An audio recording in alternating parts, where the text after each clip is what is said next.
Es neredzu iemeslu, kāpēc es nesveicinātos ar cilvēkiem, un man nav nekāda personīga naida vai kaut kā citādi. Man savā ziņā drusciņi Segliņa kunga ir žēl. Es ceru, ka viņš savus kļūdas ir sapratis. Un es, protams, netaisos šeit izdalīt nevienu, ar kuru es nesveicināšos vai sveicināšos. Man jāsaka, ka manā diplomātiskajā praksē, esot ārlietu ministram, man ir nācies sveicināties ar daudziem cilvēkiem, ar kuriem tiešām man ir dažādi viedokļi, bet tas bija valsts interesēs. Es domāju, ka tas ir drīzāk kultūras jautājums. Un konkrētajā gadījumā tas nav pat politiskās kultūras jautājums, cik vispār kultūras jautājums, jo es esmu mācīts gan ģimenē, gan arī saviem bērniem mācīts sveicināties arī ar svešiem cilvēkiem attiecīgos apstākļos.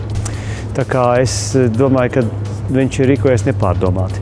Bet otra lieta, kas man ir interesanti, es domāju, ka tomēr spēku struktūrās, tā kā iekšlietu ministrijā vai aizsardzības ministrijā, nevajadzēja strādāt politiķiem, kas ir tik viegli aizkaitināmi, kas daudzas lietas uztver personiski un nespēja par sevi savaldīt. Un es domāju, ka tā ir lielākā problēma.